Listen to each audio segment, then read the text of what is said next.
Let's take a look at one childhood memory. The worst thing that happened, whatever it was, a thing of shame, a thing of fear, a thing of terror, a thing of abuse, a thing of guilt, whatever it was, quickly. They keep it to themselves or write it on paper. They don't need to share it on. Don't share it here. You can just quickly write it on a sheet of paper as the movie title. I'm going to come to pen. As the title. If it was a story and the story had a heading, if this was an essay that you were going to write, what would be the heading? What would be the title? That's what I'm looking for. And how big is this title in your life? On a scale of 0 to any number. How big is this childhood memory? What has it done to you? What belief systems has it given rise to? What behaviors has it given rise to? What attitude has it given rise to? What kind of character, what kind of personality has it ended up creating?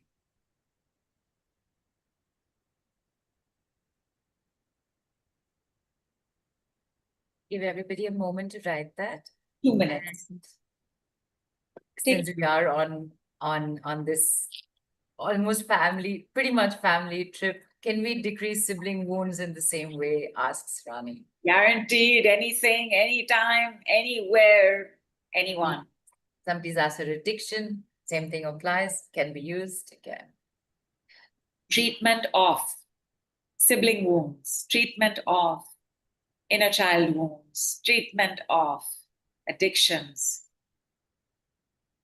Having said that, you are going to need practice. The words are simple, and their simplicity must not fool you to think that you don't need to say it again. None of us remembers what we had for breakfast day before yesterday. But if you told yourself every few hours what you had for breakfast day before yesterday, you'd remember. Everything worth doing is worth doing many times. Your ability to work with your superconscious, to lead with your light, to work from your light, to know your light is going to take practice. It is going to take reps. It's going to take repetitions. You are going to have to go to life's gym to make it happen. This is you getting a taster of how life's gym works. This is your spiritual workout. This is your energy workout. This is your past workout. This is your present workout. This is your future six-pack.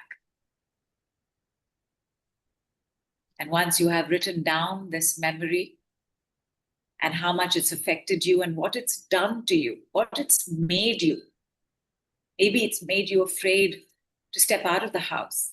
Maybe it's made you afraid of men. Maybe it has made you convinced that nobody should ever do swimming. Maybe it has convinced you that animals are scary. Maybe it has told you that people aren't safe, that life is hard. And you will see that your entire timeline after that has been more of the same. Where confirmation after confirmation after confirmation would have started coming because those were the words you'd have started using. It's not safe here. This is not safe. I can't be happy here. This doesn't make me happy. Let's not go down this road again. Whatever it did to you, if this hadn't happened, who would you be? What would you do? How would you think? How would you feel? How would you walk? How would you talk? How would you make money? How would you interact with others? How would you be in the world? How would you show up if this hadn't happened? Please write that on a separate sheet of paper. In fact, just to remind everybody, whoever was here on the first call, you do know what's happening. And anybody who is joining today for the first time has not been able to catch the first call replay. There's a lot that's happened today, including what is happening right now, which has happened then. So you are getting to experience that again. So again, just go with the flow. And your call replays are in your groups and in your emails. There was a question about that, Nidhu, so just took care of that as well. Thank you. In the flow of that. On one hand, pile up life's cosmic compound interest. On the other hand, potential, also life's cosmic compound interest. On the one hand, healing. On the one hand, coaching. On the one hand, the past. On the one hand, the future. When you wrote down the list of who you would be, if that hadn't happened, that's your potential. That's your future self, waiting to be your present self. You're also waiting to be that future self. But this is only one part of your work. The things that have happened, that have piled up, that are not allowing this future self is another part of your work. Tell me, where should we begin? Should we begin with the pile up?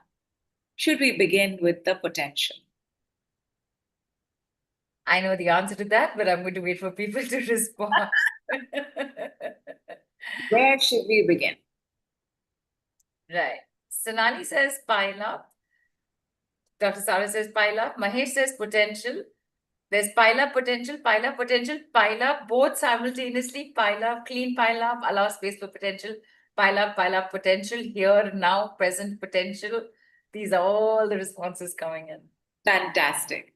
And the answer is, it doesn't matter. Because if you're going to begin with potential, your pile up is going to call you back. You will have to turn to pile up. If you begin at pile up, your potential is going to call you forward. They both take place like night and day. One leads to the other. It is like a yin-yang cycle, where healing is the yin and coaching is the yang. The best part of working with the decrease is it happens simultaneously. Like somebody said, you clean the pile up, automatically making space for this. However and whatever is in your potential list, remember, everything good begins with feeling better, lighter, brighter.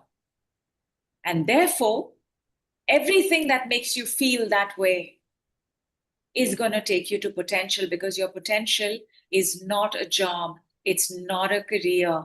It's not your checklist. It's not your to-do list. It's not your mother-in-law, father-in-law's, mother, father, siblings' expectations. It is your light in waiting. That potential list, how much light is in it? How much joy does it bring up? How much happiness does it bring up to look at that list? Like, wow, I could be all of this. When you have a system like the decrease, every time you are clearing pile up and feeling better, what are you also doing? You are living your potential in real time. Every time we move and work on potential, whatever needs to be cleared, whatever needs to be healed, whatever needs to be removed will show up. Right now, that childhood memory, to bring some relief, to bring it into the light, I just want you to say a very simple one word with a hand gesture, and it is poof. So look at your title, look at the number you have written, and just do poof. have water. Do you want me to bring it up on the screen as well, Nidhu? Go ahead. It's written slightly differently from how you would normally spell poof, because it's written the way it would sound. Poof.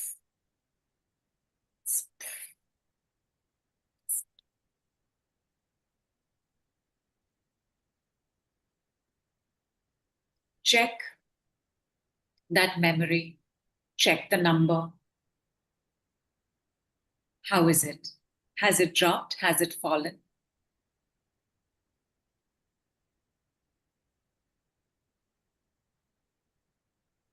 Is the memory disintegrating? I use the word disintegrating because that's what somebody said happened with them. Is the memory vanishing? That is also what somebody said happened.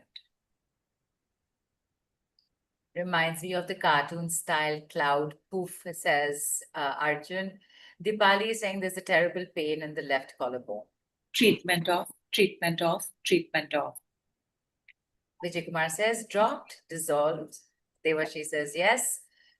Vandy says still 20. Earlier it was 100. She's given it the number rating as well. Now here's another, 1 second, here's another decree.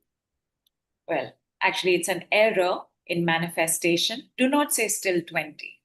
Because what you're saying is, it's not gone. Your focus is not on the 80 that is. So there is a tendency here to be negative. There is a tendency here to focus on the worst outcome. And you will end up using words that will make that a self-fulfilling prophecy. Do not say still 20. Say from 100 to 20. Still there. It's a very, we use it, right? Whenever we're doing healing, clearing, releasing work, still there. Very dangerous. I'm going to add that to the list of 3 that you have to be very mindful, careful, mindful, careful, mindfuler, carefuler, mindfuler, carefuler, mindfulest, carefulest, mindfulest, carefulest about. Still there means you want to keep it. Still there means you want to stay and in that situation, however it is. Would it also then therefore ensure lack of movement, Nidhu, because you're stuck? It is, and it's a desire to stay stuck. The comfort zone is with being stuck rather than fulfilling potential.